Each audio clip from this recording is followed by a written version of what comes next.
భారత విదేశాంగ విధానం విఫలమయ్యింది అంటూ రాహుల్ గాంధీ చేస్తున్న వ్యాఖ్యల మీద పార్థసారథి పొట్లూరు గారికి సంబంధించిన ఒక కథనం చూద్దాం.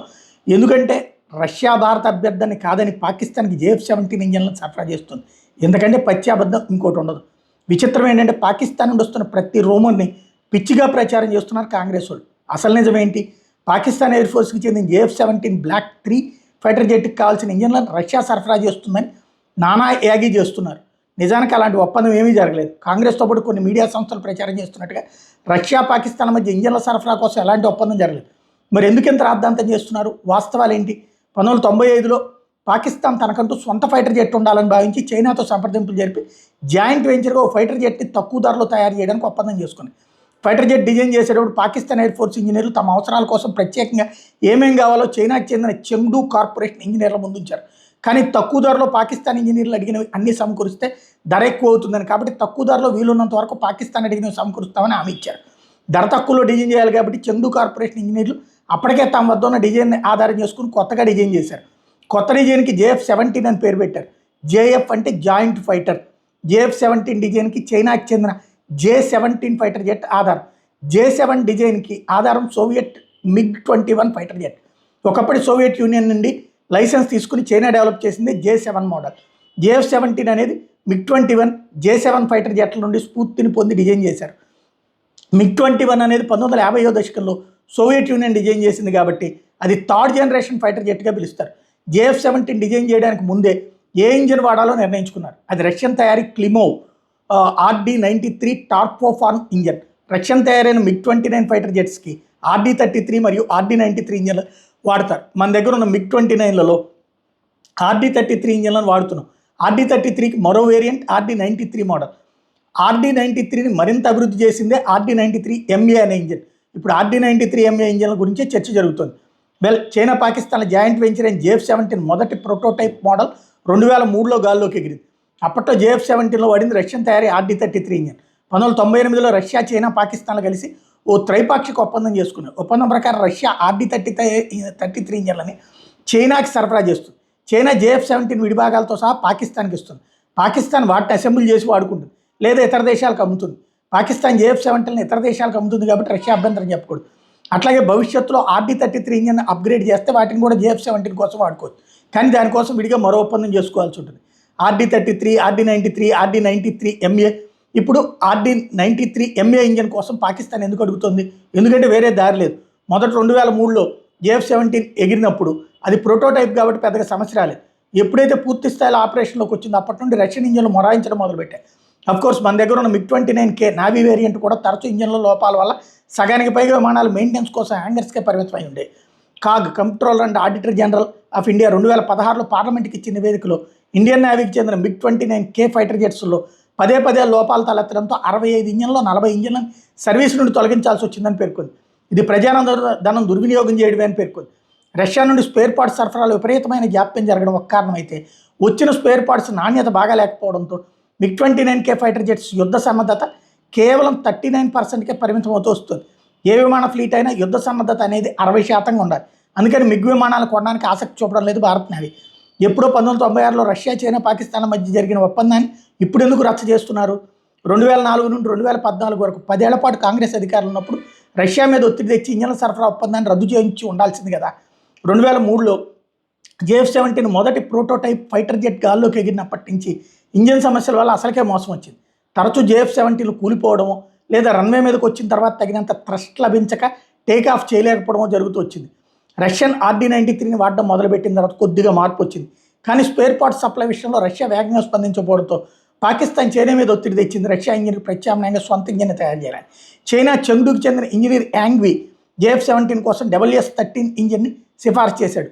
గిజ్హౌ aircraft industry corporation WS-13 engine తయారు చేస్తుంది. ప్రస్తుతం JF-17కి రష్యన్ RD-93 ఇంజన్తో పాటు చైనా తయారీ WS-13 ఇంజిన్ని కూడా వాడుతున్నారు. JF-13 థండర్ బ్లాక్, ఈ F-17 బ్లాక్ కోసం RD-93 WS-13లు సరైన థ్రస్ట్ని ఇవ్వలేకపోతున్నాయి. పైగా బ్లాక్ 3 కోసం చైనా శక్తివంతమైన రాడార్ని తయారు చేసి కానీ ఇంజన్ పవర్ సరిపోకపోవడంతో RD-93MA మోడల్ ఇంజన్ని ప్రయత్నించడం అది సరిగ్గా సరిపోవడంతో RD-93MA ఇంజన్ని పాకిస్తాన్లో అసెంబుల్ చేయడం కోసం TOT ట్రాన్స్ఫర్ ఆఫ్ టెక్నాలజీ ఒప్పందం కోసం రష్యాని అడిగింది. కానీ రష్యా కేవలం ఇంజన్లను అమ్మడానికి మాత్రమే ఒప్పుకుంది, కానీ ఇంకా ఒప్పందం చేసుకోలేదు. సో 1996 నుండి JF-17 రష్యన్ RD-33 ఫ్యామిలీకి చెందిన RD-33, RD-93 వేరియంట్ ఇంజన్లను వాడుతూ వస్తుంది. ఇప్పుడు RD-93 MA ఇంజిన్ కొనడానికి ప్రయత్నిస్తున్నారు. రష్యా నేరుగా పాకిస్తాన్తో ఒప్పందం చేసుకోలేదు, చైనాకి చెందిన చెంగ్డూతో ఒప్పందం చేసుకుని నేరుగా చైనాకి ఎగుమతి చేస్తుంది. RD-93 MA ఇంజిన్ కూడా చెంగ్డూతోనే ఒప్పందం చేసుకుంటుంది, అది కేవలం ఇంజన్ల సరఫరా కోసమే. రష్యా చైనాకి RD-93 MA ఇంజన్లను అమ్మద్దని మనం ఎలా డిమాండ్ చేయగలం? ప్రస్తుత పరిస్థితుల్లో చైనా మాత్రమే రష్యాకి సహాయం చేయగలరు. డిఫెన్స్ ఎక్స్పర్ట్స్ ఏమంటున్నారు? రష్యా RD-93 MA ఇంజన్లను పాకిస్తాన్కి అమ్మితే అది భారతదేశానికి లాభం అవుతుంది, కానీ ఎలాంటి నష్టం ఉండదు. 2024 ఏప్రిల్లో రష్యా RD-33 ఇంజన్ తాలూకు టెక్నాలజీని భారత్కి ఇచ్చింది. ఒరిస్సాలోని కోరాపుట్లో ఉన్న HALలో సుఖోయ్ 30 MKకి వాడే సాటర్న్ AL-31, MiG-29Kకి వాడే RD-33 ఇంజన్లని తయారు చేస్తున్నారు. అంతకుముందు అసెంబ్లీకి మాత్రమే జరిగాయి, కానీ ఇప్పుడు పూర్తి స్థాయిలో మన దేశంలో తయారవుతుంది. ఇప్పుడు JF-17కి RD-93 MA ఇంజన్ వాడితే దాని బలాలు బలహీనతలు మనకు తెలుసు, కాబట్టి మనకే లాభం. Astra BVR MK1, Astra Mark II beyond visual range missiles IIR imaging infrared సీకర్తో పనిచేస్తాయి. అస్త్రా BVR IIR సీకర్ శత్రుదేశ ఫైటర్ జెట్ ఇంజన్ నుండి వెలువడే హీట్ సిగ్నేచర్ని టార్గెట్ చేస్తూ వెళ్ళి ఢీ కొడుతుంది. RD-33 హీట్ సిగ్నేచర్ మనకు తెలుసు, కాబట్టి అస్త్రా BVR MK1, MK2 చాలా తేలిగ్గా JF-93 MA ఇంజన్ నుండి బయటకు వచ్చే హీట్ సిగ్నేచర్ని చాలా తేలిగ్గా గుర్తించి కూల్చేస్తాయి. RD-93 MA ఇంజన్లో FADES full authority digital engine control ఉంది. Air India Boeing dreamliner విమానం అహ్మదాబాద్లో కూలిపోయింది, గుర్తుంది కదా? అందులో కూడా ఫడేక్ టెక్నాలజీ ఉంది, దానివల్లనే ఆ విమానం కూలిపోయింది. RD-33, RD-93 ఇంజన్లు జీవితకాలం 4000 ఫ్లయింగ్ అవర్స్ అయితే RD-93 MA engine 2200 flying hours మాత్రమే. అంటే ప్రతి 2200 గంటల ఫ్లయింగ్ అవర్స్ తర్వాత ఇంజన్ దించేసి ఫుల్ ఓవర్ హాలింగ్ చేయాల్సి ఉంది. ప్రస్తుతం పాకిస్తాన్ RD-93 ఇంజన్లు ఓవర్ హాలింగ్ కోసం చైనాకి పంపిస్తుంది. భవిష్యత్తులో అవే ఇంజన్లు ఒరిస్సాలను కోరాపుట్ HALకి రావాల్సి ఉంటుంది, ఎందుకంటే చైనా JF-17లను వాడదు. RD-93 ఇంజన్ల ఓవర్ హాలింగ్ కోసం ప్రత్యేకంగా ఒక ఫెసిలిటీని నడుపుతోంది. రష్యా తాను అమ్మిన RD-33 ఫ్యామిలీ ఇంజన్ల సర్వీసింగ్ ఓవర్ హాలింగ్ కోసం భారత్లోనే చేయించుకోమని సలహా ఇస్తుంది. అప్పుడు RD-33 ఫ్యామిలీ ఇంజన్లు వాడుతున్న అన్ని దేశాలు కూడా భారత్కి రావాల్సిందే. రాజకీయం చేయొచ్చు, కానీ దేశ ప్రయోజనాలు తాకట్టు పెట్టే విధంగా చేయకూడదు. వచ్చే డిసెంబర్ 5న రష్యా అధ్యక్షుడు పుతిన్ భారత పర్యటనకు వస్తున్నారు. S-400 ఎయిర్ డిఫెన్స్ సిస్టమ్స్ గురించి కీలక ఒప్పందం జరిగే సూచనలు ఉన్నాయి. పుతిన్ నుండి ఇప్పటికే 2 ప్రతిపాదనలు మోడీజీ పరిశీలనలో ఉన్నాయి. S-400 air defence system TOT ద్వారా పూర్తిగా భారత్లో తయారు చేయడానికి ఒప్పందం చేసుకోవాలని, సుఖోయ్ 57 5th జనరేషన్ ఫైటర్ జెట్స్ని కనుక భారతదేశం కనుక తీసుకునేటట్టయితే భారత్లోనే తయారు చేసి ఇవ్వాలన్నటువంటి కాన్సెప్ట్ కూడా ఇందులో మరొక కీలకమైనటువంటి అంశం. ఇదే వ్యవహారానికి సంబంధించి చర్చ జరిగేటటువంటి పరిస్థితి అయితే స్పష్టంగా ఉంది అన్నటువంటిది ఇక్కడ ప్రధానంగా హైలైట్ చేసుకొస్తున్నారు. ఏవైతే ప్రజలకు సంబంధించినటువంటి కీలకమైనటువంటి అడుగులు ఇవే అన్నటువంటి విషయాన్ని ఇక్కడ పార్థసారథి పొట్లూరు గారు రైజ్ చేసుకొచ్చారు. ఇకపోతే మిగతా విషయాలను చూసుకుంటే ఇది పుతిన్ ఇక్కడికి వస్తున్నాడు అన్నటువంటి పాయింట్ నుంచి చూసుకుంటే పుతిన్ భారత పర్యటన ఇంకా రష్యా ఇంకా ఏది సుఖోయ్ 400 ఎయిర్ డిఫెన్స్ సిస్టమ్స్ గురించి కీలక ఒప్పందం జరిగే సూచనలు పుతిన్ నుండి ఇప్పటికే 2 ప్రతిపాదనలు ఉన్నాయి. ఇది ఇంతకుముందే మాట్లాడుకున్నాం. Sukhoi 57 5th generation fighter jets కనుక భారత్ కొంటే వాటి తాలూకా 80% కూడా భారత్కి ఇచ్చి భారత్లో తయారు చేసి బయట దేశాలకు అమ్మాలని. S-400 ఎయిర్ డిఫెన్స్ సిస్టమ్ ద్వారా పూర్తిగా భారత్లో తయారు చేయడానికి ఒప్పందం చేసుకోవాలి. ఈ 2 ప్రతిపాదనలు కనుక కార్యరూపం దాలిస్తే అంతకంటే కావాల్సిందే ఉంటుంది.